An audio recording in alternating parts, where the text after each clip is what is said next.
আসসালামু আলাইকুম। ধর্মীয় এবং দর্শনীয় চ্যানেল থেকে আপনাদেরকে স্বাগতম। আমি আজকে আপনাদেরকে এমন জায়গায় নিয়ে যাচ্ছি লাখো মানুষের আস্থা এবং বিশ্বাসের জায়গা, এবং লক্ষ মানুষ যেখানে যাতায়াত করেন এমন একটা জায়গায় আপনাদেরকে আমি নিয়ে যাচ্ছি।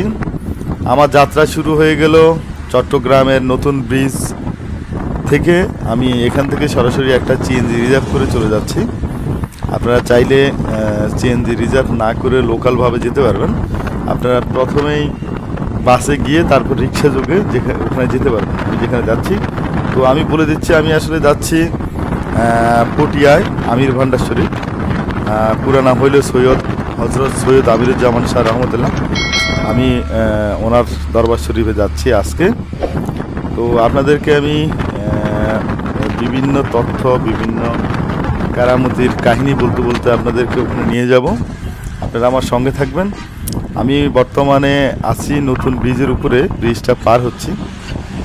আমি একটা সিএনজি নিয়েছি, সিএনজিতে 400 টাকা রিজার্ভ করে নিয়েছি। আমরা এখন নতুন ব্রিজ পার হচ্ছি। নতুন ব্রিজ বর্তমানে একটা পর্যটনের প্রাণকেন্দ্র হয়ে গেছে। তা আপনাদেরকে আমি সেই বিষয়ে এত বিস্তারিত বলতে যাচ্ছি না, শুধু যাওয়ার পথে আপনাদেরকে দেখানোর চেষ্টা করতেছি নতুন ব্রিজ। তো আমি যেতে যেতে এইরকম আরও হয়তো অনেক দর্শনীয় স্থান বা দেখার মতো, হজরত সৈয়দ আমিরুজ্জামান শাহ রহমতুল্লাহর বাড়ি হলো পটিয়ার পৌর সদরেই 9 নম্বর ওয়ার্ড। আর গ্রাম বলতে গেলে যদি বলা লাগে সেটা হলো গোবিন্দার খিল গ্রামের নাম। যাই হোক, আমরা ওখানে যাচ্ছি। আমরা যাওয়ার আগে অনেক তথ্য আলোচনা।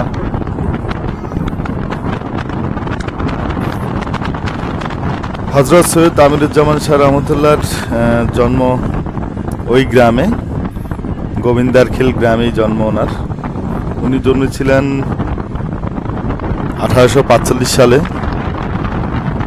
দিন ছিল সেটা বৃহস্পতিবার। আর ওনার মৃত্যু হয়েছিল 1927 সালে। 1927 সালে উনি পরলোক গমন করেন। আর হজরত সৈয়দ আমিরুজ্জামান শাহ আসলে অনেক আধ্যাত্মিক শক্তি, আধ্যাত্মিক ক্ষমতার অধিকারী ছিল ওনার মধ্যে। আর একটা কথা হলো যে না বললে নয়,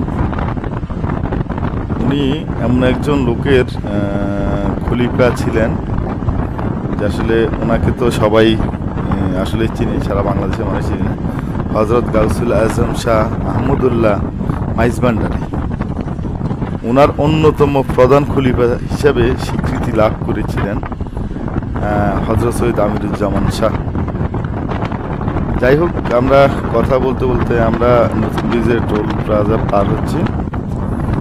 আমরা টোল দিব, টোল দিয়ে ঠিক আছে আমরা যেতে থাকবো। তো এর ফাঁকে আর একটা কথা বলি, আমিরুজ্জামান শাহর আসলে কেরামত সম্পর্কে মানুষের মুখে মুখে আজও অনেক গল্প কাহিনী, অসংখ্য কেরামতের কাহিনী শোনা যায়। লোকমুখে শোনা বা ওনারকে নিয়ে লেখা, ওনার জীবনী কেরামত সম্পর্কে আসলে লেখা বইও আছে। তো আমি জনশ্রুতিতে থাকা বা মানুষ থেকে জানা বিভিন্ন ঘটনা, বিভিন্ন অলৌকিক কারামতের ঘটনা আমার কিছু জানা হয়েছিল। আসলে যখন ওনার এই দরবার শরীফের ভিডিওটা করতে যাব তার আগে আসলে অনেক কিছু আমি জেনেছি। তো সেই জন্য আমি অনেক কিছু তথ্য আগে থেকেই পেয়েছি। যাই হোক, আপনাদেরকে আমি যেতে যেতে ওনার কিছু কারামত সম্পর্কে আমি আপনাদেরকে হয়তো জানার চেষ্টা করতে পারি। তো আসলে একটা কারামত আমার কাছে খুব ভালো লাগছে। আমি ব্যক্তিগতভাবে এটা নিজের কাছেই, আমার কাছে আমি খুব সাদরে গ্রহণ করছি। ওনার একটা এই কেরামত ছিল এরকম, এটা ওনার বই থেকে আমি পাওয়া, এটা আমি লোককথায় শুনি নাই, বই থেকে পাইছি। রিয়া, লৌকিকতা এবং অহংকার দমন, ওই ঘটনা ছিল ওনার, এই ঘটনা ছিল অহংকার দমন। ওনার ভিতরে অহংকার চলে আসছিল, সেটা কিভাবে উনি দমন করছেন সেটার উপরে আর কি। আমি আপনাদেরকে সেই ঘটনাটা বলি। তো একদিন আমিরুল আউলিয়া উনি নতুন পাঞ্জাবি পায়জামা মানে খুব আধুনিক আধুনিক মানে তখনকার সময়েরকার দামি জিনিসপত্র পরিধান করে ওনার বড় ছেলেটা সাথে উনি বাইরে হন, মানে ওনার বাড়ি থেকে বাইর হন, ঘুরতে বাইর হন। তো উনি যেদিকে যাচ্ছেন আসলে ওনার তো একটা মানে এতটা বেশি সম্মান ইজ্জত বা সুখ্যাতি ছিল, ওনাকে কেউ দেখলে ওনার কাছে আসার চেষ্টা করতো, ওনার সাথে কথা বলার চেষ্টা করতো, ওনার সাথে একটু কথা বলতে পারলে ভাল লাগবে।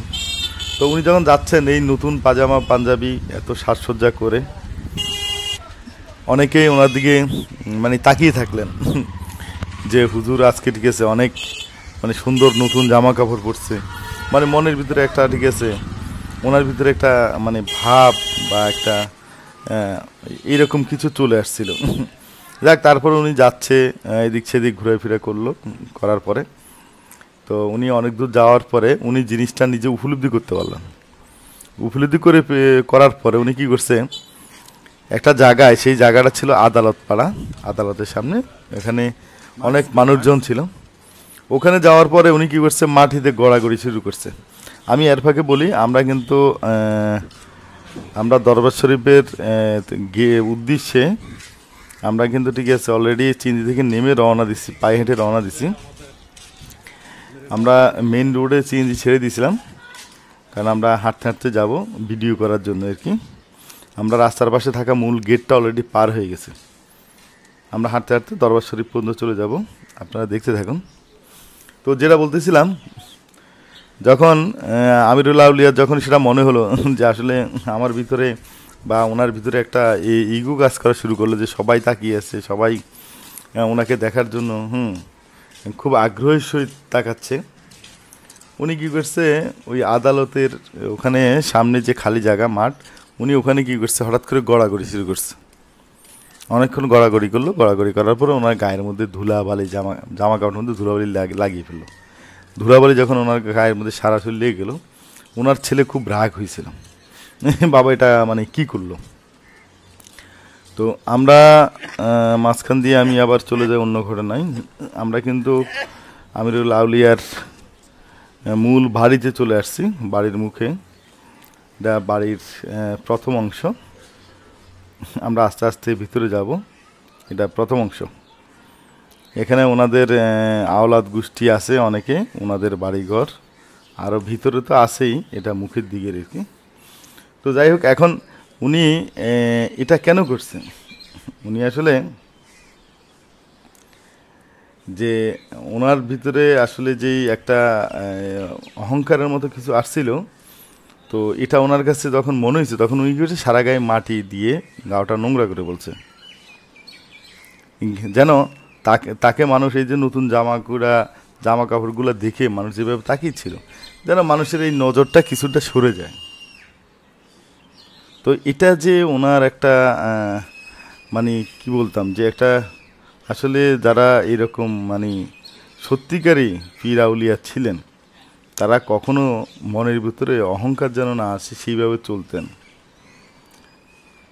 তো ওনার মনের ভিতরে যখন অহংকার বা এরকম কিছু আসছিল, উনি কি চিন্তা করলো যে আমার বেলায়েত, কামালিয়ত মানে হারিয়ে যেতে পারে, এই একটা ভয় আসছিল। উনি কী করছে, সাথে সাথে সেটা করলো। তো যাই হোক, মনের ভিতরে এগুলা কখনো স্থান দেওয়া যাবে না, তো স্থান দেওয়া ঠিক হবে না। কারণ ওনার বইতে আমি একটা লেখনীতে আমি পাইছি, কেননা রিয়া যখন অন্তরে স্থান পাবে তখন কামালিয়াত নষ্ট হয়ে যাবে। রিয়া মানে অহংকার। উল্লেখ্য, রিয়া হলো লোক দেখানোর প্রবণতা, এবং কিবির হলো অহংকার। অহংকার আল্লাহর চাদর, এটা একমাত্র আল্লাহর জন্য শোভা পায়, বান্দার জন্য তা মারাত্মক ক্ষতিকারক। বান্দার চরিত্র হতে হবে নম্র এবং বিনয়ী। বান্দার মনে যদি অহংকার আসে, সাথে সাথে তওবা করতে হবে, তা না হলে সমস্ত সাধনা ধ্বংস হয়ে যাবে। এটাই সুফি দর্শন সর্বজন স্বীকৃত। বর্তমানে বহু পীর মাশায়েখ দেখা যায় গাড়ি বাড়ি পোশাক পরিচ্ছদ লৌকিকতা প্রদর্শন করে থাকে।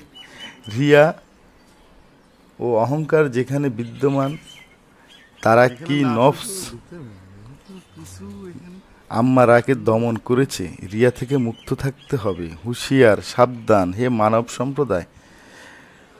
আমি এই কথাগুলো যে পড়লাম, এটা কিন্তু ওনার একটা বই থেকে একটা অংশ পড়ে আপনাদেরকে শোনালাম।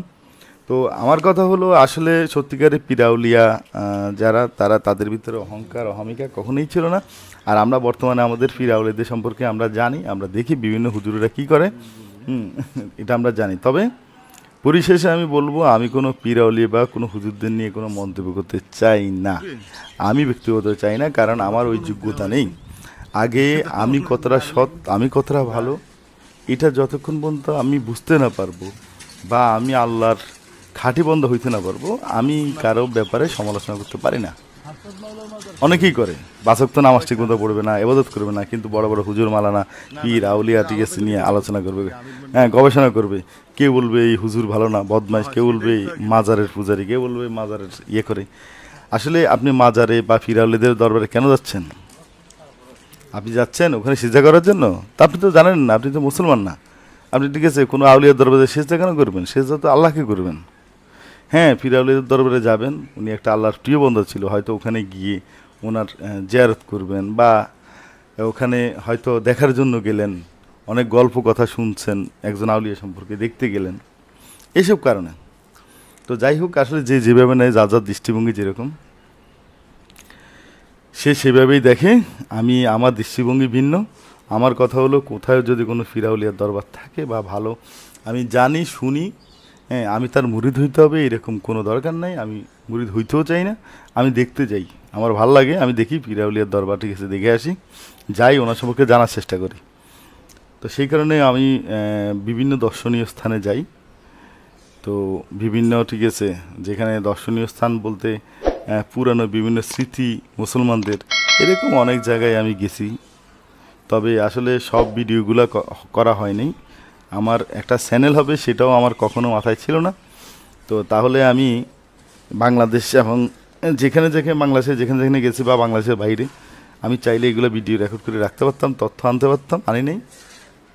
যাই হোক, আমরা কিন্তু এখন আমিরুল আউলিয়ার একদম মূল ইয়েতে, ওনার মূল যে মাজারটা, এটা হলো ওই যে দেখেন এখানে কাপড় দিয়ে একটা প্যান্ডেল করা ছিল, এখানে আজকে ইয়ে হবে, মিলাদ মাহফিল হবে। তো সেই কারণে স্পষ্টভাবে আপনারা বুঝবেন না। এই যে সিএনজিটা যেখানে দাঁড়িয়ে আছে, তার ডাইন পাশে, এটাই হলো ওনার মূল ইয়ে। আর আশেপাশে ওনার বিভিন্ন ছেলে নাতি, এদের বিভিন্ন ইয়ে। তো যাই হোক, এরিয়াটা আমার কাছে কিন্তু আমিরুল আউলিয়ার এই যে বাড়ির এরিয়াটা আমার কাছে খুব ভালো লাগছে। এখানের পরিবেশটা ঠিক আছে, আমার কাছে সত্যি পছন্দ হয়েছে। আর ওনার তো বংশধর অনেকেই পিরাউলিয়া হয়েছেন, অনেকেরই মাজার এখানে আছে, এই বাউন্ডারির ভিতরে আছে। তো আমি আপনাদেরকে আসলে ওনার একটা অহংকার সম্পর্কে একটা জিনিস আপনাদেরকে আমি জানানোর চেষ্টা করছি। তো ওনার একটা কেরামত ওনার বই থেকে আপনাদেরকে আমি জানানোর চেষ্টা করি। আমি লোকমুখে শোনা না বলে, ওনার যেখানে বই ছিল, যদি আমার তথ্যে কোনো ভুল বা কিছু থাকে, নিশ্চয়ই আল্লাহ আমাকে ক্ষমা করবেন, আমি চাই না কোনো ভুল তথ্য প্রচার করতে। ওনার বই থেকে পাওয়া একটা তথ্য আপনাদেরকে আমি বলি। একটা কেরামত হইল আমিরুল আউলিয়ার পদাঘাতে পুকুর সৃষ্টি, মানে উনি হাতের শক্তি দিয়ে বা হাতের কনুই দিয়ে উনি একটা পুকুর সৃষ্টি করেছেন, এরকম একটা ঘটনা। তো পানির উপর অলৌকিক ক্ষমতা প্রয়োগের কারামত প্রকাশিত হয়েছিল হজরত আমিরুল আউলিয়ার। একদিন আমিরুল আউলিয়া তার বহু ভক্তকে নিয়ে শরীয়ত এবং তরিকতের তালিম দিচ্ছেন। তালিম দিতে গিয়ে নামাজ রক্ত হয়ে গেল। তখন হজরত তার এক ভক্তকে আদেশ করলেন পুকুর থেকে হুজুরের জন্য এক বদনা পানি আনতে। তখন নিজ গ্রামের ভক্ত আলী আহম্মদ বললেন, পানি আনার জন্য কেউ যেও না। যখন হজরত বললেন, কেন পানি আনার জন্য যাবে না? উত্তরে আলী আহমদ বললেন, আর কতদিন চিলমুচির পানি দিয়ে অজু করবেন? তদুত্তরে হজরত বললেন, চিলমুচি তো ঘরে, আমি বলছি পুকুর থেকে পানি আনার জন্য। এই জবাবে আলী আহমদ বললেন, ঘরেরটি ছোট ছোট চিলমুচি আর পুকুর হলো বড় চিলমুচি। এ কথা শুনে হজরত আমিরুল আউলিয়া কিছুক্ষণ চুপ রইলেন, কোনো শব্দ করলেন না। তাহলে আমরা পানি আনতে যাবেন, তাহলে তোমরা পানি আনতে যাবে না। এ বলে হজরত বাহিরে আসলেন এবং উঠোনের মধ্যে এসে ডান পায়ের গোড়ালি দিয়ে জমিনে আঘাত করলেন। তখন দেখা যায় ঘাট সহ একটি পুকুর। পুকুরের ঘাটে নেমে তিনি উজু আদায় করলেন। তখন আলী আহমেদ হজরতের উপস্থিতি ভক্তগণকে বললেন, তোমরা প্রথমে উজুর পানি এনে দিলে বাবাজান এই অলৌকিক ক্ষমতা দেখতে না। এতে বোঝা যায় কামেল গুরুর হুকুম ভক্তির সাথে রদ করলে অসাধারণ নিয়ামত পাওয়া যায়। যাই হোক, এইরকম আসলে সব অর্থের কথা বা কথার ভাষা অনেকে হয়তো বুঝবেন না, বুঝার কথাও না। তো যাই হোক, এরকম হাজার কারামত আছে, হাজারো অনেক ঘটনা আছে, লোকমুখে ঘটনা আছে। তো এরকম আরেকটা ঘটনা ওনার এই এলাকারই একটা, ওনার বেলায়েতের নজরে আলহাজ সিরাজুল হকের পুত্র সন্তান লাভ। পটিয়া থানারই অন্তর্গত পটিয়া পৌর এলাকার গোবিন্দরখিল নিবাসী, মানে ওই গ্রামেরই আলিমউদ্দিন কন্ট্রাক্টরের বাড়ির আব্দুল সালামের বড় পুত্র হাজী মোহাম্মদ সিরাজুল হক মধ্যপ্রাচ্যে চাকরিরত। তিনি হজরত আমিরুল আউলিয়াকে ওর কন্যা বংশীর আওলাদ হন এবং হজরত মাওলানা সৈয়দ খলিলুর রহমান শাহ রহমতুল্লাহ মুরিদান হন। তিনি প্রায় এখানে আসতেন। তো আমি আপনাদেরকে সংক্ষেপে আমি বুঝাই যে মানে সিরাজুল ইসলাম নামে একজন লোক আর কি, উনি এখানে প্রায় আসতেন। আসলে উনি বিয়ে করছেন, বিয়ে করার পরে ওনার এই অনেকগুলা কন্যা সন্তান হয়। তো কন্যা সন্তান হওয়ার পরে ঠিক আছে, ওনার একটা আফসোস ছিল, হ্যাঁ, যে আসলে কন্যা সন্তানই হয়, তো এই কোনো ছেলে সন্তান নাই আর কি। তো যাই হোক, ওনার কন্যা সন্তানের প্রতি খুব ইচ্ছা ছিল, ওনার কাছে আসতো, হযরত আমিরুল আউলিয়ার কাছে আসতো। এই আসলে ওনার কাছে বিভিন্ন সময় বিভিন্ন কিছু আবদার করত। এই ওনার স্ত্রী সিরাজুল ইসলামের স্ত্রী হুজুরের কাছে একদিন খুব বিনয় করে আবদার করলো, স্বয়ং ওনার স্ত্রী। তো উনি চিন্তা করলো যে আসলে ওনার সত্যি একটা ছেলে দরকার, বা আসলে একটা ছেলে নাই। তো এই একদিন মানে আর সহ্য করতে পারে না, আমিরুল আউলিয়া আসলে বারবার যখন বিরক্ত করে, উনি ঠিক আছে একদিন বলল, ঠিক আছে আচ্ছা, হ্যাঁ, যে ওনার ওই মহিলাকে বললো যে ঠিক আছে তুমি একদিন আমার বাড়িতে আসো, ঠিক আছে, বুধবার দিন। তো পরে ওই মহিলা ঠিক আছে বুধবার দিন আসলো। এই পরে ওনার ভিতরে ওনারা ঠিক আছে জামাই বউ দুইজনেই আমিরুল আউলিয়ার দরবার শরীফে ঢুকলো, হ্যাঁ, ওখানে বসলো। যাই হোক, তো ওখানে এসব ওনাদের এখানে অনেক আলাপ আলোচনা ছিল, বিভিন্ন ইয়েটিয়া ছিল। তারপরে যাই হোক, এখানে যাওয়ার পরে অনেক চাওয়া পাওয়া, অনেক কথাবার্তা হয়েছিল। তো এরপরে ওনাদের ছেলে সন্তান হয়। তো যাই হোক, ঠিক আছে, ছেলে সন্তান হয়। এটা এরকম আসলে অনেক ঘটনা আছে যেগুলো আসলে অনেক খুব ভালোভাবে আপনাদেরকে বুঝাইতে হলে ডিটেলস বলতে হবে। তো আসলে একদম পীর আউলিয়ার অনেক কেরামত, অনেক কিছু এরকম ঠিক আছে ঘটে থাকে। আমি তো চলে আসি এখন আসলে এখানে, এই যে আমিরুল আউলিয়ার আমিরুজ্জামান শাহ, এই যে লেখা আছে দেখতে পাচ্ছেন, হ্যাঁ, রওজা পাক। আমি কিন্তু ভিতরে যাব না, আপনাদেরকে ভিতরে দেখাবো না, আপনারা বাহির থেকেই দেখতে হবে। অনেক হয়তো ঠিক আছে চাইবেন যে ভিতর থেকে দেখানোর জন্য, না, আমি ভিতর থেকে দেখাবো না। আমি যা দেখাই সবসময় পীর আউলিয়ার দরবার বাহির থেকে দেখাই। আপনারা দেখতে থাকুন, পরিবেশটা অনেক সুন্দর। আসলে এখানে আমি আসার পরে কোনো মদ খাওয়া, গাঞ্জা খাওয়া, চিল্লাবাল্লা কিছু পাইনি। আমি জানি না, আমি থাকলে হয়তো আপনার ভিডিওতে তো হয়তো দেখতে পারতেন। আমি আসার পর দেখলাম অনেকেই মাজার জিয়ারত করতেছে, তারপরে কেউ দোয়া দরুদ পড়তেছে, কেউ জিকির করতেছে। আমি কিন্তু এখানে আসার পরে যে অনেক থেকে আমি শুনি যে মাইজ ভান্ডার শরীফ বা ভান্ডারীদের বিভিন্ন আমি কিন্তু এই আমিরুজ্জামান শাহর মাজারে এসে কিন্তু এগুলো কিছু পাইনি। আপনারা হয়তো এতক্ষণে দেখে বুঝে ফেলেছেন। তো যাদের ভালো লাগে, আসলে সবাই সব জায়গার মুরিদ হইতেও পারবেন না, আর সবাই সব জায়গার মুরিদ হয়ও না। মুরিদ হওয়ার দরকার নেই, কারা মন চাইলে এসে দেখতে পারেন, ঘুরে যেতে পারেন। হ্যাঁ, ভালো লাগলে আপনারা ভিডিওটা দেখতে থাকুন। আসলে আমার কাছে ভালো লাগছে, আপনাদের কাছে হয়তো ভালো লাগবে। আমি এর ফাঁকে আপনাদেরকে আরেকটা কারামাত সম্পর্কে বলি। বৃষ্টির পানি বাবাজানের শরীর মোবারকের উপর পড়েনি, এরকম একটা ঘটনা। আমির আউলিয়া যখন ওনারই কাছাকাছি এই এক বাড়িতে যান, শাকপুর আমির আলী চৌধুরীর বাড়ি। তো ওখান থেকে বাইর হওয়ার পরে দেখলেন যে বৃষ্টি হয়। তো ওনার সফর সঙ্গী মুরিদরা তো ওনার মাথার উপরে একটা ছাতা দেন যেন বৃষ্টি না পড়ে। তো একটা ছেলে এসে হয়তো ইচ্ছা করেই হয়তো হবে যে ছাতাটা কেড়ে নিয়ে সামনে চলে যান, আর বাবাজান ছাতাবিহীন হাঁটতে থাকেন সামনের দিকে।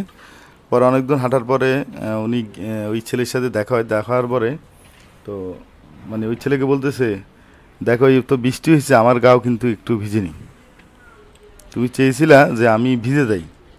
কিন্তু এটা সবাই অবাক হয়ে যায়, আসলেই ওনার গায়ের মধ্যে এক ফোঁটা বৃষ্টিও পড়ে নাই।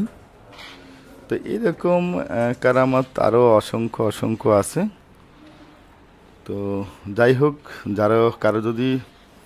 কারো ভালো লাগলে আপনারা এই পটিয়ায়, আমি তো অ্যাড্রেসটা প্রথমে বলে দিলাম, এবং আপনারা যে কোনোভাবে আসতে পারেন চট্টগ্রাম থেকে, নতুন ব্রিজ থেকে বাসে উঠে বা সিএনজি যোগে আপনারা আসতে পারেন আমির ভান্ডার। এখান থেকে ঘুরে যেতে পারেন, দেখে যেতে পারেন।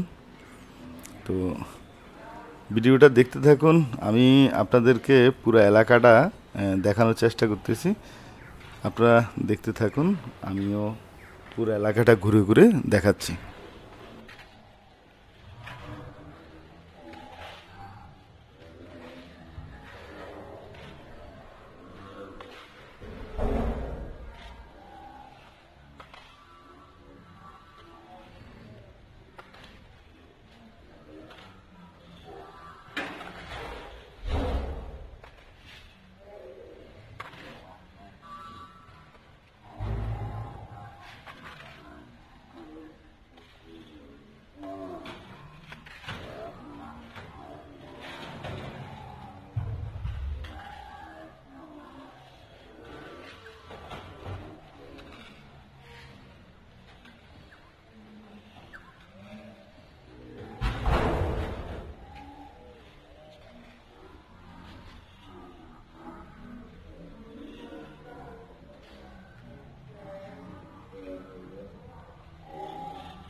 your hand surrounding you.